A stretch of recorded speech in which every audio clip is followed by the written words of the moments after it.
Have you really considered diversifying your portfolio?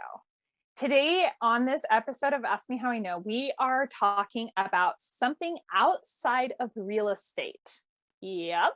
Because if we put all our eggs into one basket, we might be leaving a basket empty that needs to be filled up a little bit. I have a special guest on. Her name is Paige, and she is actually into e-commerce. And this is something that is actually very new to me, also very relevant as a path that I've been exploring as another alternative stream of income. And I think that this is going to open your eyes a lot to what is happening behind the scenes when you are ordering from Amazon. What's happening behind the scenes when you're clicking on the ads, what's happening when you're on walmart.com, and so on and so forth. So I hope that you take time to listen to this episode, because it will open your mind to an entirely new way of investing, even though it's not in real estate. Now, here's a cool thing. Invest in your real estate. I will always continue to invest in real estate, but this is a great way for some of you to have another investment that generates income passively, hands-free, which is beautiful, right? But you're going to need your real estate to offset taxes and things like that. Every passive income stream serves an important purpose. So you want to make sure that you're watching over your investment portfolio, right? With this drop ship method that she's going to discuss on e-commerce, there are lots of nuances, and it's a lot of new to me, and it's really important to just continually open your mind. Our world is ever changing, and the opportunities are ever changing. So this will just help you keep your thumb on the pulse of what's taking place. Without ado,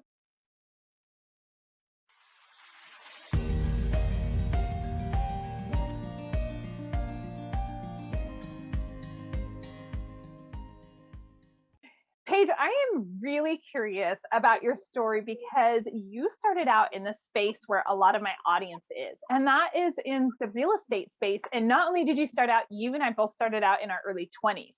So I would love to hear the tale of how you got into real estate and where that led you today during COVID. Okay, awesome. Yeah, I'd love to jump on in.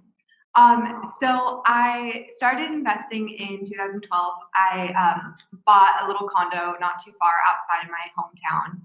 And, it was a great time to buy, obviously. It was right after, the recession. And I rented out a room while I lived there and, supported myself through school and stuff. And then, a couple of years went by. I had moved out, but I rented it out. And one day I just kind of looked to see how much it was worth, and it had doubled in value. So my return was pretty great, and I figured, now would be a great time to sell. My tenant I knew made really good money. So I just asked him, I was like, hey, do you want to buy my house from me? You already live there, you don't have to move. He was like, okay, sure, yeah. And so easiest sale ever. Yeah. So, it was obviously off market to my tenant. So it worked out really well, and I made really good profit. I remember I made $180,000 on my first sale. Wow. And nice. Got to live there, and since I rented out a room while I was there, I was living for free. Yeah, it was awesome. So I was basically hooked, and I had kept buying a couple rentals here and there. And then, the market got really hot, and I met my seminar property. I met my property that was going to teach me all of those lessons, because I was just a youngin'. I was just like, let's just buy some houses. And you just buy it, right? You just buy it, and then you just sell to the person living there, and you make a load of money. I mean, it's that easy, right? Yeah. And, this was in probably 2017, 18. The market was really hot.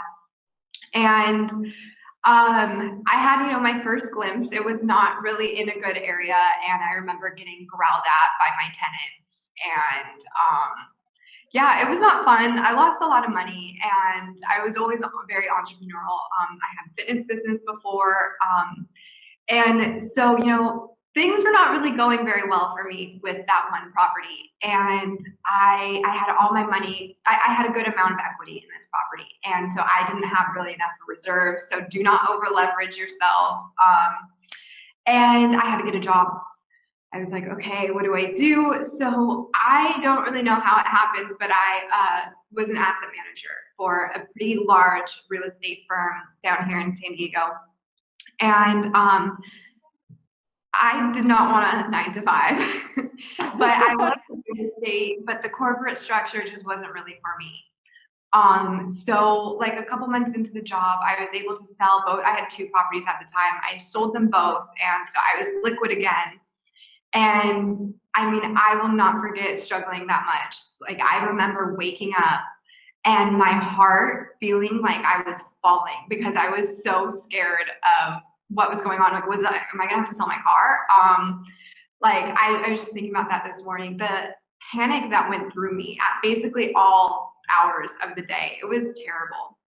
And isn't that it's amazing, and to think, Paige, that a lot of people live in that. When you look at the average amount that people have in savings, if they have any savings at all, like a lot of people feel like on that cusp right there.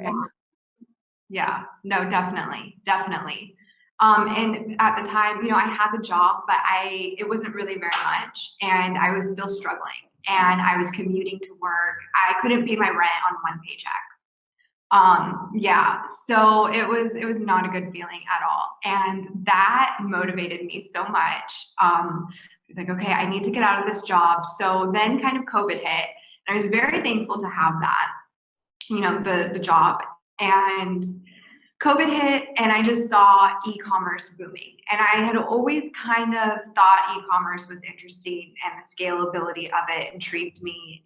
And it's kind of new, and it's where the market trends are going. And I'm a millennial. I mean, we all spend so much time on the internet. We're always, shopping online and stuff. And so, wait, what? I'm too busy on my phone ordering something right now. Right. Right. Yeah. And so I always thought it was interesting. I bought a course once, but I never really did anything. It was a Shopify dropshipping course, and didn't really do a ton with it because I wasn't motivated. I felt comfortable where I was. I was sort of complacent, and COVID hit, and I had the 9 to 5, and wasn't making a ton. So I was going on Facebook one day, and someone who's a dear friend of me now, I didn't know him very well, but he posted about his Amazon store, and I sort of picked his brain. Shout out to my friend, you changed my life. We know who you are. I picked his brain about what he was doing, and he told me that he was basically finding stuff that was selling for cheaper on Walmart and marking it up and selling it for more expensive on Amazon. And when you get an order, so you basically put the product on you open a store, you put the product on your store. You don't pay any money really until you get the sale, and then you just ship it directly to the customer. And I was like, okay, I get this. So I opened up the store on my lunch break. On your lunch break. I love it. Let me just open the store on my lunch break real fast. Yeah, just would bring my laptop and find somewhere to go, and just signed up on Amazon. It didn't take too long to open the account. I just did it under my personal name, no idea. We're just going with it. And I gotta say, well, okay, I focus a lot in the baking niche because I like to bake, and I was kind of searching, and I found this ice cream maker. And I was like, okay, it looks cool. So I added it on my store, and I noticed it was selling it had the retail, it had a variance between the 2 prices. So I added it on, got a sale, went well. I remember I was at work. I was so excited. I was jumping up and down in my little office, and they're all looking over the cubicles like, what's going on with you? And so it got exciting, and then I get about 10 orders, and I do the math, and I realize I'm losing money, but I'm okay with it. And it actually ended up sort of helping me and the algorithm on Amazon, so to speak. And the next thing I know, it kind of, so I'm drop shipping, right? So you have like your main product listing, and there could be 10 other sellers on that one listing. But if I'm selling it less than the other people are, then it's easier for me to sort of get the buy box, which means sort of take over that listing. Yeah. So I got the buy box immediately. Well, okay, Amazon was on the listing, and then they sold out, and then I got the buy box.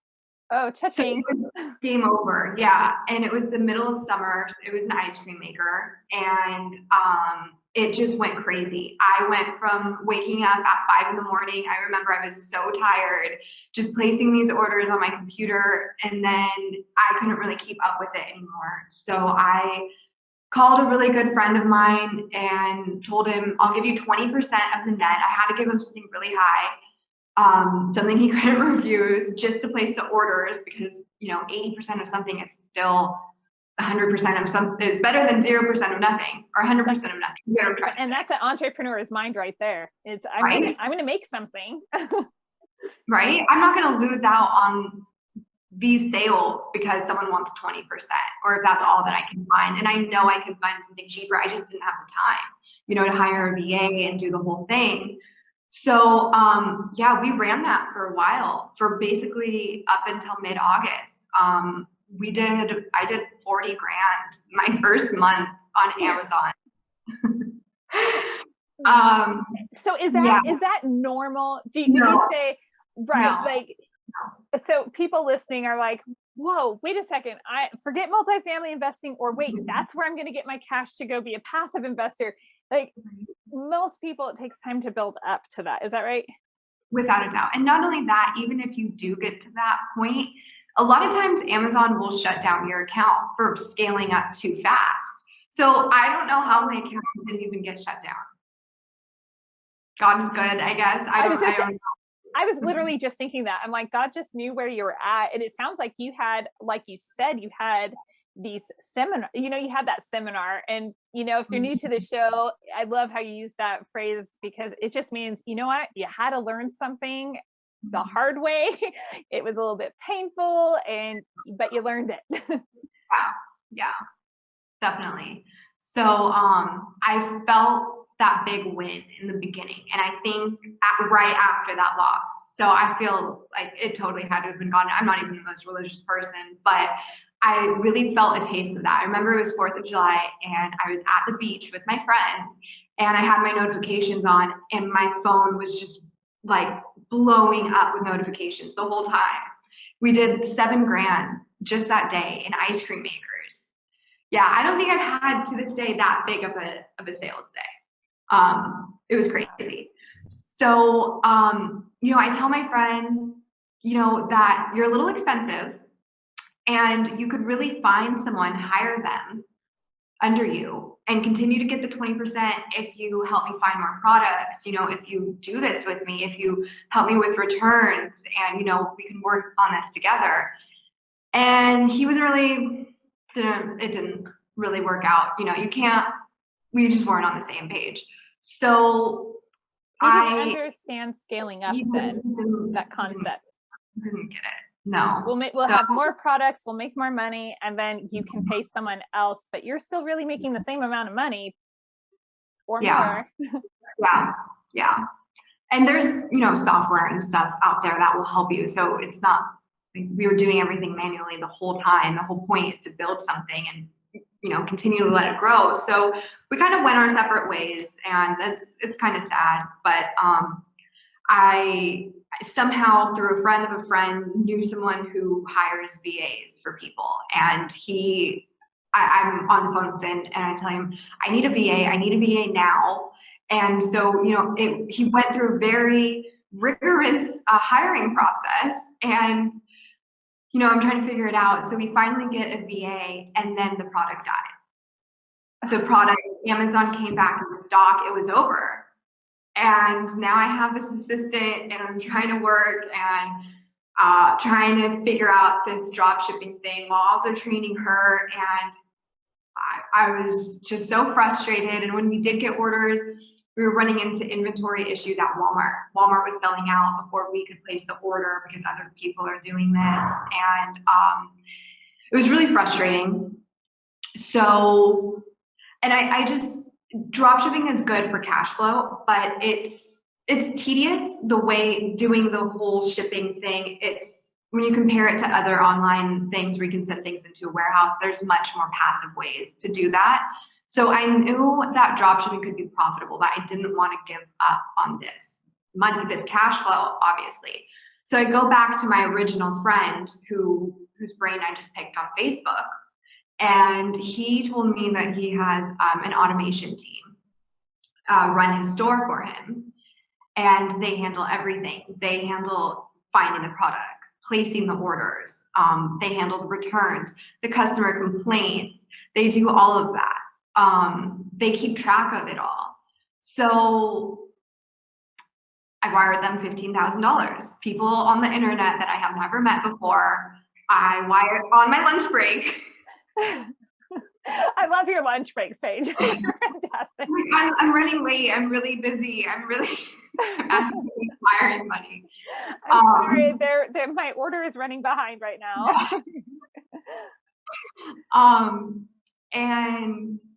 And yeah, I had them take over my store, and I was watching them like a hawk because, you know, I had already sort of built some things. So your baby.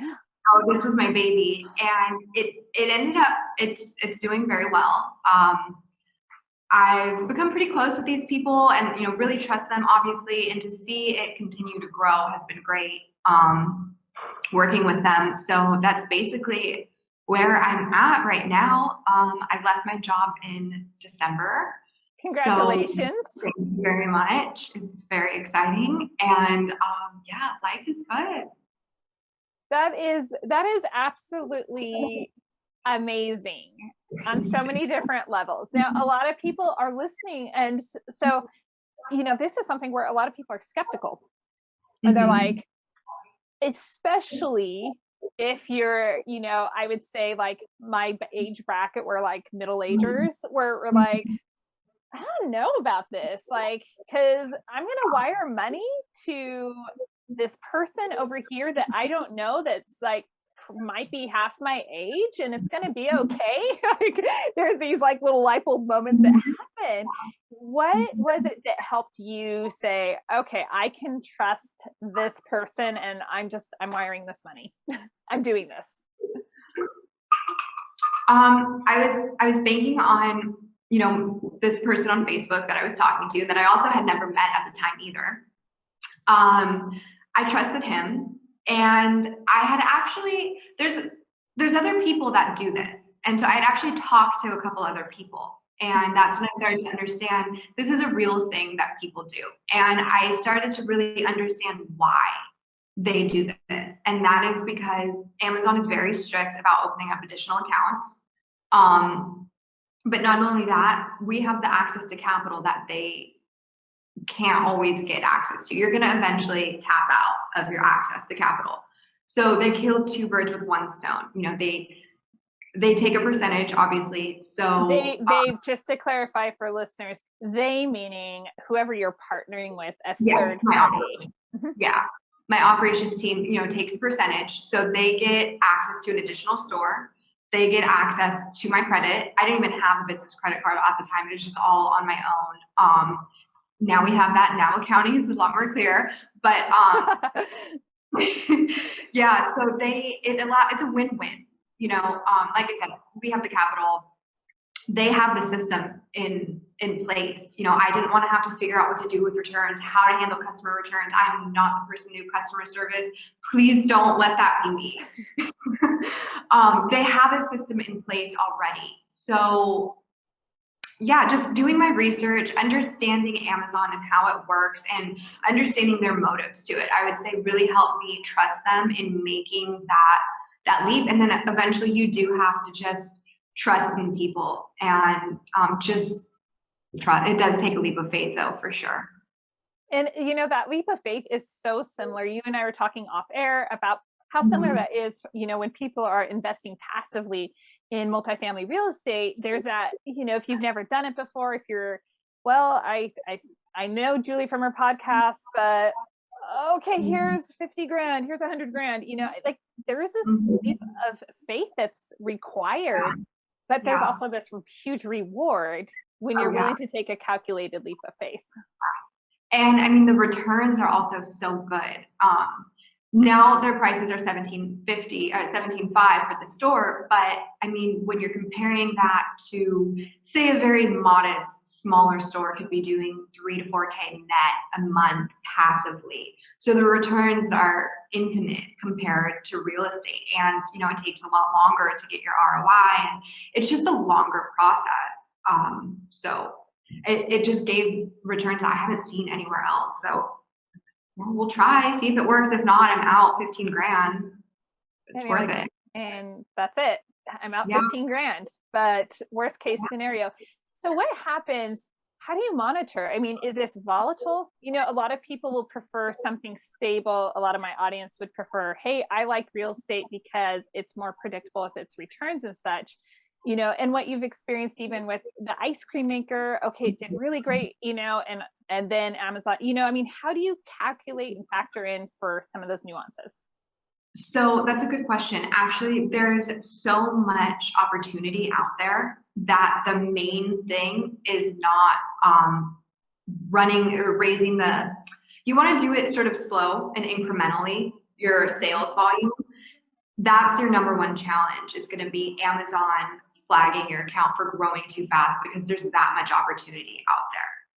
So you can also buy a used, like an age store, and you can sort of scale it faster. Obviously, those cost a bit more money. So it's pretty secure, I would say. I would say the number one thing, though, also is going to be it is against the Amazon terms of service. So you do kind of have to watch your back with that. What is that exact part that's like against their terms of service?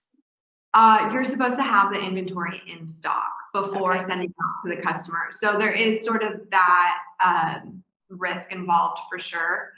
But from what I hear, I mean, Amazon sort of knows what we're doing. If they really want to find out, they can. They're not stupid. So send a drone over. Come on. Right? So they can figure it out. I think it's just a matter of, you know, if something goes wrong and people do complain, then they're going to say, okay, well, we have to pretend like we care. So we're going to give you a little slap on the wrist, but, you know, keep going. That's right. So, yeah. Now, I am familiar with the drop shipping model quite a bit, and I haven't gone down that rabbit hole necessarily. And so it's a rabbit hole I've been exploring and investigating because of, you know, passive income. So I'm going to invite all the listeners to just think about this. Multifamily investing is a form of passive income with tons of tax benefits. It's loaded in a myriad of ways, but you never want to put all your eggs in one basket. Just like I would never say, you know, to somebody who loves the stock market, never put everything in the stock market, right? So you want to have this balance. And I love this as a complementary passive income stream, because most people investing in real estate, again, they're looking for that passive income. So this is passive income. But going to drop shipping, I mean, the first time I heard about this, I was like, I had to have it explained to me, you know? So can you explain, you know, for some of the people that have never, they're like, what is this? Drop ship what? Yeah. So another name for, or term for what it's called, is also retail arbitrage. So you're just finding the arbitrage of prices from something cheaper. It doesn't have to be Walmart. You can also go to the 99-cent store. I've seen people sell random things and send it into Amazon. Obviously, that's a bit more, you know, burdensome, but it's just finding arbitrages in different marketplaces. Side note, Walmart came out with their own marketplace now. So now you can also open up your own Walmart marketplace and do Amazon to Walmart, which is now my next venture. And it's much less saturated, but I don't want to confuse anyone. So, okay. So let's say you go on Walmart, we'll do, you know, a bouquet of flowers. They are selling for $10 on Walmart, and I can find the exact same bouquet of flowers that are selling for $50 on Amazon. So I go into my store and I add the bouquet of flowers. I don't have it in my inventory. I didn't pay for it. No money has come out of my pocket yet. Someone comes onto my store and sees the bouquet of flowers and they buy it. And then someone on my side gets a notification, and then they see the address from Amazon. So they bought it on Amazon. We get their address. We then go to Walmart and we find the bouquet of flowers, and we go to Walmart and we buy it, but we enter in Amazon customer's address to the Walmart, and then we check it out and we pay for it. and we ship it directly to the customer. And then the customer opens their box and they get what they pay for, and all is well. This is the first time, and I remember trying to explain this to my husband when I first was learning about this, and it's just you don't realize how deep this rabbit hole is. I don't even, like, I'm saying my audience, you might not realize how deep this rabbit hole goes. I didn't realize that over on Amazon, when it's, FBA, fulfilled by Amazon, it's like, this is someone like you, right? When it's an FBA, like, a lot of the sellers on Amazon are, small people. So shop small, leave them reviews, and yeah, it's a great way to help small businesses and, entrepreneurs grow. And that's another thing I'm looking to do too, is doing the FBA side as well. So it's amazing. So you have zero money out of pocket. You don't have to have a warehouse full of inventory. And yet you get all the perks of gaining the margin on whatever that product was. It's amazing. And Amazon is just one place you could do that. You can do this on Shopify, the social media ads that you see on Instagram and Facebook. That's probably a drop shipping store too. So this is just one avenue. All right. So someone's saying, wow, this sounds too good to be true. And I was taught, if it's too good to be true, it's too good to be true, and it's snake oil, and I got to steer clear of it.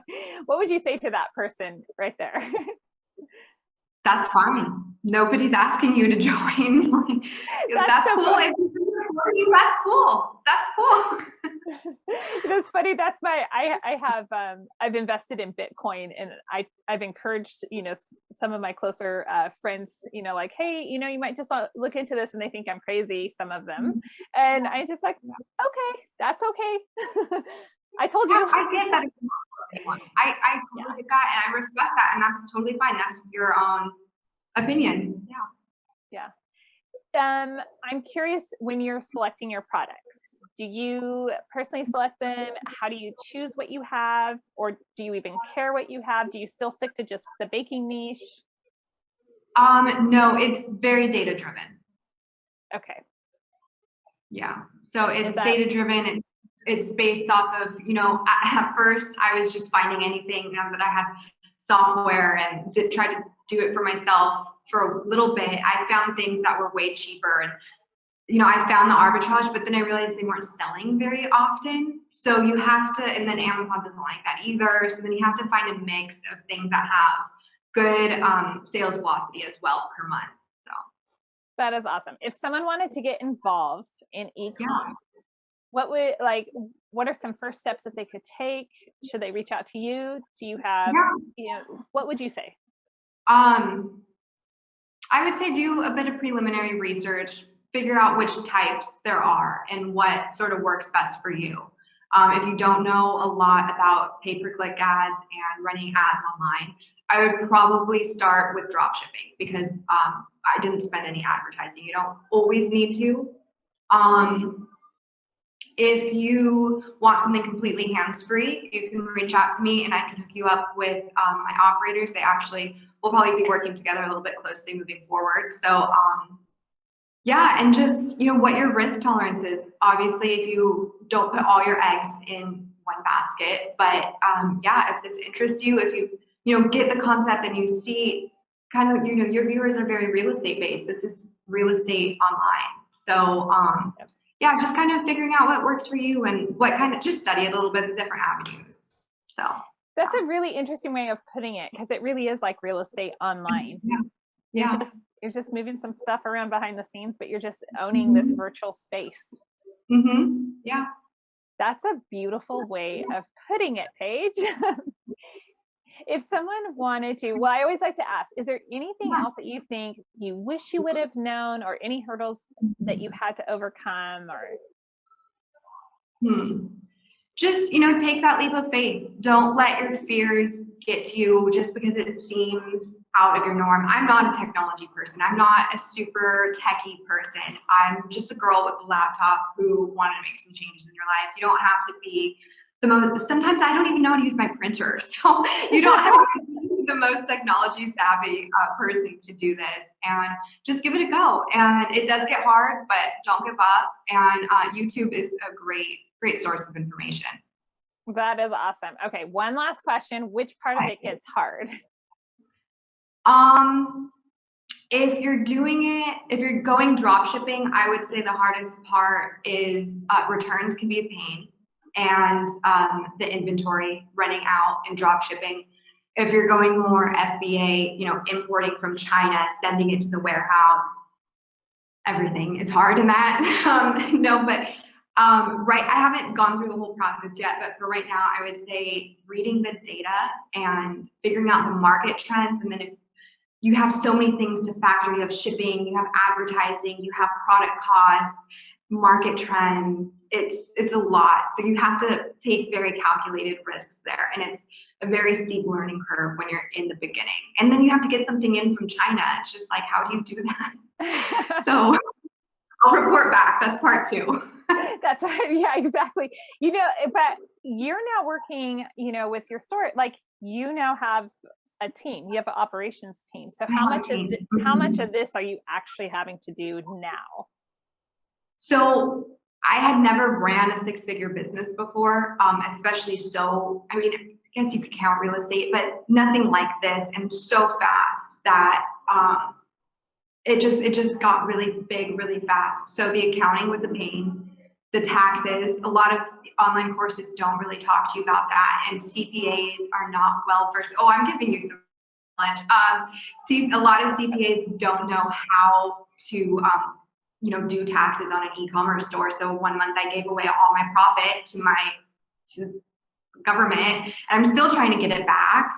So that's a pain. So and then accounting, it's like, how do you do accounting for an e-commerce store that's doing $50K a month? And then, getting the business credit cards and the business bank account was a bit more of a new process to me. And I just went with it. I didn't do anything right. I just did it. So set things up right and learn from your mistakes. Yes. Yeah. We sound very similar, because I'm one of those with my own personal ventures.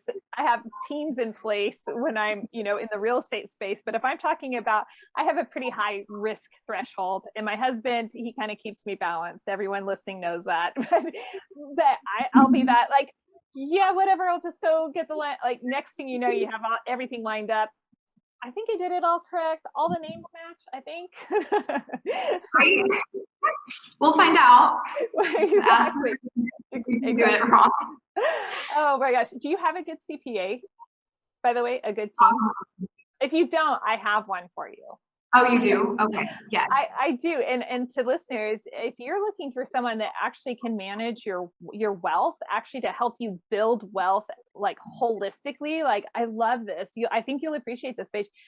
They have an attorney in-house, they have a CPA in-house, they have an insurance person, and they have, like, every single role is in-house. It's this awesome boutique type setup. They want to help small businesses grow. They want to help the average person. And so they all talk to each other, and they set up a financial strategy together. And you need an attorney, especially if you're going down this type of path. You want everything lined up, and they'll give you strategies that, I just got done meeting with them yesterday, and I couldn't believe what they were able to do with our taxes. And it just blew my mind away, because we've worked with different financial planners trying to, like, strategize, and just felt like we just were paying way too much in taxes. Nobody is really advocating, and now we finally found our home. So I'm like their biggest promoter. Awesome. Yes. I don't get an affiliate link or anything like that. Right. Right. Yeah. I would love to do so. That would be great. Yeah, definitely. Is there anything else that you would like to share about your journey? Where are you planning on going with this? That's a good question. You're like, funny. I don't know, Julie. No, I do. It's funny. I don't think my friends or anybody really knows what I do. I don't think people really understand it. So I have my Amazon store. I'm in the process of opening the same thing on Walmart. So this one is on Walmart Marketplace, much less saturated, and it's doing the opposite, buying on Amazon and sending to Walmart. Yeah. And then so I'm planning on doing that. You can, and then I'm also planning on doing a private label as well, my own private label. Ooh, what kind of things are you going to put under your private label? I'm not too sure yet. I think I'm trying to just get one product right now and just import it from China, get it to a warehouse, do the listing, do it hopefully well, do an ad, and get some sales, and then I'll figure it out after that. What's the, is it just something you want to do? Is there a better profit margin? I think that I like, there is better profit margin. This is a store that's going to have more intrinsic value, something that I can sell for millions of dollars, hopefully down the line. And I really have been liking pay-per-click ads in digital marketing, and just Amazon's a good structure to learn about it. They have a good foundation for new people, and then you can kind of go out later and do your own website and go on Shopify and do sort of other things. But I think I'm liking digital marketing, and something has to keep me out of trouble. So I like that you're finding ways, like business savvy entrepreneurial ways, like, let me just stay focused over here. Yeah. I love it. Paige, what's the best way if someone's listening to this and they're thinking, well, I think I need to add this to my investment portfolio, which sounds like, I know that for a lot of people listening, this is going to sound like a crazy item to add to your investment portfolio, but it really isn't. Yeah, I'm a real person, I swear. How can they reach you? On Facebook, I'm on Facebook, Paige Feddersohn. I'm sure my name is listed somewhere on this, hopefully. And then email paige@financiallyfree.amz.com. I love it. Paige, thank you. I really appreciate you opening everybody's minds a little bit further to other strategies. You are so welcome. Thank you for having me, and have a good weekend. Thanks so much for joining me for another episode of Ask Me How I Know. This episode was brought to you by 3 Keys Investments. They are dedicated to helping people like you, you, my awesome listeners, develop passive income and legacy wealth through multifamily investing. Feel free to check out their website, 3keysinvestments.com, to see if there is an offering that will help your portfolio grow and meet all of your needs. If you haven't already rated, reviewed, subscribed, liked, all of those bells and whistles, I would be absolutely honored if you would do that for Ask Me How I Know. Thanks again, and go make it a great day.